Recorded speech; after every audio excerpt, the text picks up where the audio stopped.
ہر دن ایک نیکی ایسی کریں چاہے وہ بہت چھوٹی کیوں نہ ہو.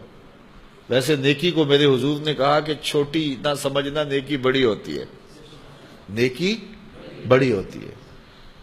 لا تحتقرن من المعروف ولو ان تلق اخاک بوجہ طلق.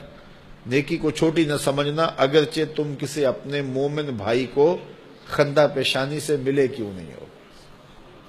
راستے سے پتھر اٹھا کے پھینک دینا یہ بھی نیکی ہے. صرف ایک نیکی 1 منٹ کی بھی ہو سکتی ہے، 10 سیکنڈ کی بھی ہو سکتی ہے، 15 منٹ کی بھی ہو سکتی ہے. ایک نیکی روز ایسی کریں جس نیکی کو تمہارے اور تمہارے رب کے علاوہ کوئی نہ جانتا. روزانہ ایک نیکی. آپ کہیں گے کئی دن تو بڑے مصروف ہوتے ہیں، تو کیسے ہم وہ نیکی کریں کہ جس کو کوئی نہ جانتا ہو؟ تو میاں آپ ایسا کر سکتے ہیں نا کہ کسی شخص کے لیے ظاہر الغیب میں، یعنی اس کی پوشیدگی میں اس کو بھی پتہ نہ ہو، تو اس کے لیے ہاتھ اٹھا کے دعا مانگ دیں کہ اے اللہ میرے فلاں بھائی پر خیر کر دے، اس کی بخشش کر دے. اور اس کو ساری زندگی بتائیں بھی نہ، چلتے چلتے رستے سے کوئی چیز ہٹا دیں جس کو کوئی نہ دیکھ رہا ہو.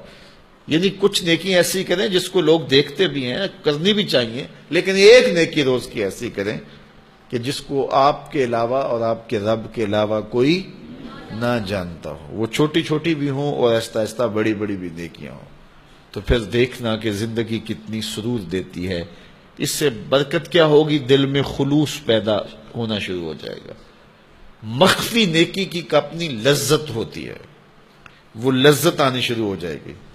پھر آپ کہیں گے کہ آج ایک کی ہے، کل 2 کریں، پرسوں 3 کریں، پھر چھوٹی کی ہے تو بڑے لیول کی نیکی کریں. اس کا ایک اپنا لطف ہوتا ہے، اس کا اپنا سرور ہوتا ہے. مجھے امید ہے کہ آپ یہ عمل کر سکیں گے. اپنے لیے وقت ضرور نکالیں اور سونے سے قبل سارے دن کا جائزہ لیں. اور جب جائزہ لیں گے تو بڑی چیزیں آپ کو سامنے آئیں گی. فرمایا گیا نا، حاسبو قبل ان تحاسبو. قبل اس سے کہ تمہارا حساب کیا جائے تم اپنا حساب خود کیا کرو. اپنا حساب. جن لوگوں نے عمرہ کیا ہوا ہے یا حج کیا ہے ان کو میری اس بات کی زیادہ سمجھ آئے گی، باقی بھی سمجھ جائیں گے. جب آخری دن ہوتا ہے نا عمرے کا یا حج کا، واپسی کا، تو اس وقت کیا مسئلہ بنا ہوتا ہے سب کو کہ وہ کنڈا لے کے نا سارے اپنا سامان تول رہے ہوتے ہیں کہ وہ وزن پورا ہو جائے، ایئرپورٹ پہ جا کے پریشانی نہ بنے. حالانکہ وہاں تلنا ہوتا ہے، لیکن وہ کہتے ہیں کہ یہی تول کے میاں وزن پورا کر لو، وہاں 3 کلو 4 کلو بڑھ گیا تو وہاں پھر نکال کے کیا کریں گے سامان کا.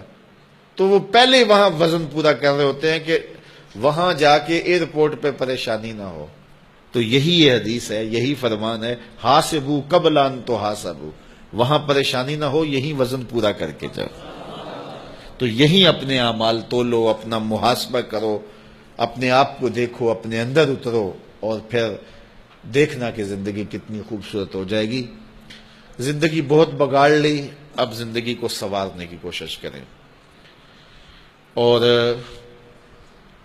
اگر میرے اور آپ کے ذمے قضا نمازیں ہیں، قضا نمازیں، تو ہم سب سے پہلے اپنی قضا نمازوں کو پورا کریں. حتیٰ کہ یہ جو نمازوں کے ساتھ نفل پڑھتے ہیں تو جتنی دیر تک قضا پوری نہ ہو جائے اس وقت، یہ جو وقت ہے یہ بھی قضا نمازوں میں جو ہے وہ صرف کریں. ظہر کی نماز پڑھی ہے تو 2 سنتیں 2 نفل پڑھنے کی بجائے 4 فرض قضا فجر کے پڑھ لیے جائیں، اور فرصت ہے تو اور زیادہ پڑھ لیے جائیں. اسی طرح عصر سے پہلے، عصر کے بعد، مغرب کے پہلے، مغرب کے بعد، مختلف قضا تو کسی وقت پڑھی جا سکتی ہے، سوائے جو ہے وہ 3 اوقات کے، جب سورج طلوع ہو رہا ہو، سر پہ ہو، غروب ہو رہا ہو. عصر سے مغرب تک جو ہے وہ نفل نماز نہیں ہے، لیکن قضا اس وقت بھی پڑھی جا سکتی ہے. تو بعض اوقات ایسے ہوں مغرب کے وقت مسجد میں جائیں تو عشاء تک مسجد میں رہیں اور قضا نمازیں پڑھتے رہیں. اپنا کھاتا جو ہے جلدی جلدی برابر کریں تاکہ معاملے اچھے ہو جائیں. اللہ تعالی ہمیں یہ مختصر زندگی میں اپنی یاد میں زندگی گزارنے کی توفیق دے.